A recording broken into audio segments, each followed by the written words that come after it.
بتائیں، اس وقت موقع اس کا ہے کہ لوگوں کو اس وقت ساری دنیا کے ڈاکٹر، ساری دنیا کے سائنسداں، ساری دنیا کے سیاستداں، ساری دنیا کے عقل مند وہ اسباب سے بیماریوں کا مقابلہ کرنے کو بتلا رہے ہیں۔ وہ یہ تو بتا رہے ہیں کہ بیماری کیسے جاوے گی، یہ نہیں کوئی بتا رہا کہ بیماری کیسے آئی ہے۔ جس سے پوچھو وہ کہتا ہے فلاں ملک سے آئی، وہ کہتا ہے فلاں ملک سے آئی۔ آج کل ہر شخص دوسرے کو الزام دے رہا ہے، بیماری تیری وجہ سے آئی ہے، بیماری تیری وجہ سے آئی۔ اللہ کا تو کوئی ذکر ہی نہیں کر رہا، اللہ کا تو کوئی ذکر ہی نہیں کر رہا۔ جس کی زبان پر بھی دیکھو گے وہ ایک دوسرے کو الزام دے رہا کہ بیماری تجھ سے آئی ہے، وہ کہہ نہیں تجھ سے آئی ہے، وہ کہہ رہے بیماری فلاں سے آئی ہے۔ ایک سے جا کے بیچارہ مسافہ کرے تو سب کو بلا بلا کر پوچھے کس کس سے مسافہ کیا تھا، کہاں کہاں سے بیماری آئی ہے۔ یہ پاگل ہو جائیں گے، انہیں کہیں بھی بیماری کا سبب نظر نہ آئے گا۔ میں تمہیں یقینی باتیں بتا رہا، بیماری کا جب تک سبب گناہوں کو قرار نہیں دو گے اس وقت تک توبہ کی طرف نہ آؤ گے۔ بس دل سے اس بات کا یقین کر لو کہ ہر بیماری کا آنے کا سبب سب سے پہلے میرے بدن سے نکلنے والا گناہ ہے۔ یہ گناہ بدن سے جب گناہ ظاہر ہوتے ہیں تو باہر کی ساری فضا کو اتنا گندا کر دیتے ہیں۔ آپ جانتے ہیں کسی بھی شہر کا پولوشن اور کسی بھی شہر کی فضائی آلودگی جب ایک اپنی حد کو پہنچ جاتی ہے تو حکومت اعلان کر دیتی ہے کہ اب یہاں بیماریاں پیدا ہوں گی۔ کسی بھی شہر کی فضائی آلودگی اپنی انتہا کو پہنچ جاتی ہے تو لوگ کہتے ہیں کہ اب یہاں بیماریاں پیدا ہوں گی۔ اس سے ذرا اندازہ کرو، ایک بے نمازی کی نحوست 40 گھروں تک جاتی ہے، حالانکہ باقی جتنے 39 گھر ہیں سب نمازی ہیں۔ 39 گھر سب نمازی ہیں، مگر ایک گھر میں ایک فرد بے نمازی ہے۔ اس ایک بے نمازی کی نحوست کتنے گھروں تک جاتی ہے؟ 40 گھروں تک۔ ایک بے نمازی کی نحوست 40 گھروں تک جاتی ہے۔ ذرا اس سے اندازہ کر کے دیکھو کہ اگر ایک مسلمان نماز چھوڑتا ہے اور اس کی نحوست 40 گھروں تک جاتی ہے تو اس سے فضا کتنی گندی ہوگی اور اس سے کون کون سی بیماریاں پیدا ہوں گی۔ ذرا میں اور آپ اس بات کو بھی تو غور کریں کہ جتنی بیماریاں پھیل رہی ہیں یعنی شکل میں بھی آ رہی ہیں، تم نے یہ کیوں طے کر لیا کہ بیماری سے بیماری آ رہی ہے، فلاں ملک سے بیماری آ رہی ہے؟ یہ کیوں نہیں سوچ رہے کہ ہم سے کون سا گناہ ہوا جس گناہ کی وجہ سے فضا اتنی متاثر ہو گئی کہ ہر آدمی کو بیماری لگ رہی ہے؟ میرے دوستو عزیزو، ذرا ہمیں غور کرنا چاہیے کہ جسمانی بیماری سے کہیں زیادہ گناہ اور منکرات یہ بیماریوں کو متعدی بنانے والے اور بیماری سے بیماری پیدا کرنے والے ہیں۔ بس یہ موقع ہے کہ ایک ایک کو دعوت دے کر منکر کے ماحول سے نکالا جائے۔ یہ موقع کام چھوڑنے کا نہیں، یہ موقع کام کرنے کا ہے۔ یہ موقع کام چھوڑنے کا نہیں، یہ موقع کام کرنے کا ہے۔ تمہیں جہاں تک ہو سکے اس وقت افراطی دعوت دو، ایک دوسرے کو استغفار پر، اللہ تعالیٰ سے معافی مانگنے پر، اور ہر ایک کو گناہوں کے اعتراف کرنے پر تیار کرو کہ ہر مسلمان اس وقت اپنے گناہوں کا اللہ سے اعتراف کرے، بجائے بیٹھ کر دنیا والوں کی باتیں کرنے کہ کیسی بیماری آئی، کیا حل ہے۔ اس وقت یہ سوچنے کی ضرورت ہے کہ اللہ رب العزت ناراض ہو کر اللہ تعالیٰ نے ایک وبا کو مسلط کیا ہے، تو یہ وبا ان لوگوں کو ہٹا دی جاتی ہے اور عذاب ان لوگوں سے ہٹا دیا جاتا ہے جو مسجدوں کو آباد سے آباد رکھتے ہیں۔ تم جتنا بھی ہو سکے، ایک آدمی یا 2 آدمی 4 آدمی اگر مسجد میں اس بات کی اجازت لے لو کہ بھئی ہم مسجد کو بند نہیں کرتے، ہاں ہم مسجد میں بھیڑ نہ کریں، اگر 2 آدمی بھی روزہ رکھ کر مسلسل اللہ تعالیٰ سے دعا مانگتے رہیں، مسلسل قرآن پڑھتے رہیں، کوئی ایک آدمی اگر مسجد میں آ جاوے تو اسے کلمہ سکھلا دیں، نماز سکھلا دیں، اور اس یقین کے ساتھ روزے کے ساتھ اللہ کے گھر میں پڑھ جاؤ، اے اللہ جب تک اس وبا کو دور نہیں کر دیتا ہم تیرے چوکھٹ کو چھوڑیں گے نہیں۔ میرے دوستو عزیزو، ڈاکٹروں کی بھی تو خوشامد لوگ کر رہے، تم اللہ کی خوشامد کیوں نہیں کر لیتے؟ سائنسدانوں کی بھی تو خوشامد لوگ کر رہے، تم اللہ کی خوشامد کیوں نہیں کر لیتے؟ جب معاملہ اللہ کے ہاتھ میں ہے تو مخلوق پر محنت کرنے سے عذاب کیسے ٹل جائے گا؟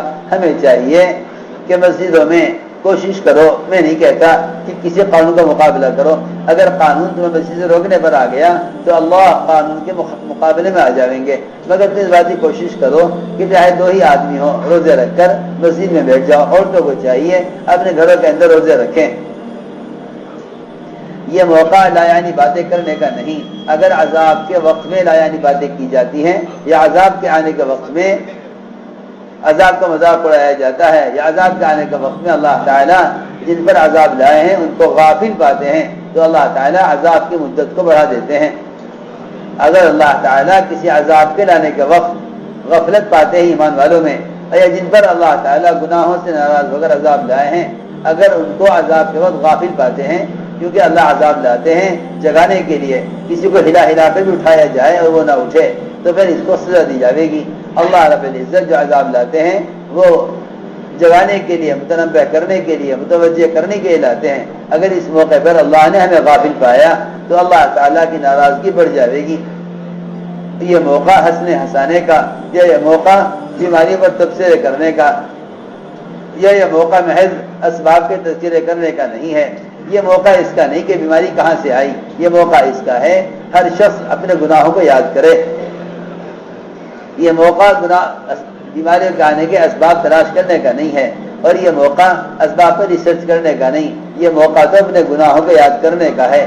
ہم سب مل کر اس بات کو غور کریں، اے اللہ میں نے کب کیا گناہ کیا، کب کیا گناہ کیا، اس بیماری کے آنے کا میرے کون سے گناہ سے تعلق ہے۔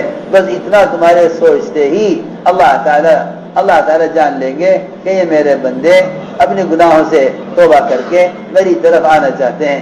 اللہ رب العزت ساری رکاوٹیں اٹھا دیں گے اور اللہ رب العزت اس وبا کو اس بندے کے اس ارادے پر ہی ختم کر دیں گے، اس لیے کہ جب بندہ گناہوں میں جری ہو جاتا ہے تو اللہ رب العزت بلا میں ڈال دیتے ہیں، اور جب بندہ گناہوں کا اعتراف کر لیتا ہے تو اللہ رب العزت بلاؤں کو ہٹا دیتے ہیں۔ اگر صرف 2 آدمی بھی روزہ رکھ کر مسجد میں اعتکاف کر لیں، اگر 2 آدمی بھی روزہ رکھ کر مسجد میں اعتکاف کر لیں، اور میں تو پھر کہتا ہوں تم جتنا جہاں تم جاؤ واپس، یا جسے بھی تمہارا رابطہ ان سے یہ کہہ دو کہ مسجد کے امام صاحب، مؤذن صاحب جو مسجد میں رہتے ہیں، اور ہم یہ بھی کہا گیا کہ بھئی اتنے لوگ مسجد میں نماز پڑھیں کہ جماعت کی نماز ہو جاوے، تو جتنے لوگ مسجد میں ہیں یہ اگر روزے کے ساتھ رہیں، مسلسل اللہ سے معافی مانگتے رہیں اور روزے رکھیں مسجدوں میں، اور قرآن کی تلاوت کرتے رہیں، اور مسجد میں آنے والوں کو کلمہ سکھلاتے رہیں، اور انہیں منکر سے بچاتے رہیں، اور اس وقت اللہ کے عذاب کے اس آنے کو ان کے گناہوں سے جوڑ کر بدلاتے رہیں، تو میں تو سمجھتا ہوں کہ اللہ تعالیٰ اس عمل کے کرنے پر اپنے اس وعدے کو پورا کر دیں گے جس میں فرمایا حضور اکرم صلی اللہ علیہ وسلم نے کہ جو لوگ مسجدوں کا اعمال سے آباد رکھتے ہیں اللہ ان کی وجہ سے وہ عذاب ہٹا دیتے ہیں جس عذاب کا آنا مقدر ہو چکا ہے۔ جو عذاب اللہ کے یہاں سے آ چکا ہے، اس کے آنے کا فیصلہ ہو چکا ہے، اس عذاب کی بھی اللہ ہٹا دیتے ہیں مسجد کو اعمال سے آباد کرنے والوں کی وجہ سے۔ تم اس وقت یہ مت سوچنا کہ یہ مسجدوں کو چھوڑنے کا وقت ہے، مسجدوں کو چھوڑو گے جو عذاب مسجدوں کو چھوڑنے کی وجہ سے آیا ہے وہ عذاب مسجدوں کو چھوڑنے سے ختم نہ ہوگا، جو عذاب مسجدوں کو چھوڑنے کی وجہ سے آیا ہے وہ عذاب مسجدوں کو چھوڑنے کی وجہ سے ہٹے گا نہیں۔ یہ موقع اس کا ہے کہ تم روزے رکھو، عورتیں گھروں میں روزے رکھیں۔ تم سارے مسجد کے ائمہ سے، مؤذنین سے، مسجد کے خادموں سے کہو کہ تم تو مسجد میں رہتے ہو نا، بس تم مسجد میں روزے سے رہو، تم تو ایسے لگ جاؤ اللہ کی خوشامد میں کہ صبح سے لے کے شام تک ہی سارے مسئلے کو حل کرا دو۔ دیکھو تو صحیح، اس وقت تو ساری دنیا میں بخار کی آگ پھیلی ہوئی، مدینہ منورہ میں پہاڑ سے آگ نکلی جو سارے مدینے کو جلا کر ختم کر دیتی۔ عمر رضی اللہ تعالیٰ عنہ سیدھے مسجد میں گئے، یہ نہ معلوم کرایا کہ اس وقت آگ کو بجھانے کے لیے کون سا سبب ہو سکتا ہے، یہ نہ معلوم کرایا کہ اس وقت آگ کو بجھانے کے لیے کیا ترکیب استعمال کی جائے، نہ پانی کی طرف گئے نہ مٹی کی طرف گئے۔ حضرت عمر رضی اللہ تعالیٰ عنہ فوراً مسیح کی طرف گئے، وہاں ذمہ داری نماز پڑھ رہے تھے۔ فرمایا تمیم یہ آگ نکلی ہے، تمہاری ذمہ ہے کہ اس آگ کو سمیٹ کر پہاڑ میں داخل کر کے آؤ۔ میں تم سے یقین سے کہتا ہوں اگر اس وقت مسلمان اعتکاف کر لے مسجد میں روزے کے ساتھ تو یہ اس سارے بخار کی آگ کو ساری دنیا سے مسجد میں بیٹھا بیٹھا ایسا سمیٹ دے گا۔ یہ تمیم دار رضی اللہ تعالیٰ عنہ 9 ہجری کے نائب مسلمان وہ آگ کو سمیٹ کر پہاڑ کے اندر تک لے گئے. عمر رضی اللہ عنہ پیچھے پیچھے گئے کہ یہ آگ کو کہاں تک لے کے جاتا ہے. میرے دوستوں عزیزوں بس کیا بتاؤں، اتنا زمانہ نبوت سے دور جا رہا ہے، اتنا ہی اسباب کی طرف جا رہا. جتنا زمانہ نبوت سے دور جا رہا ہے اتنا ہی اسباب کے قریب ہو رہا. جتنا زمانہ نبوت سے دور جا رہا اتنا یقینی اعمال سے دور جا رہا ہے.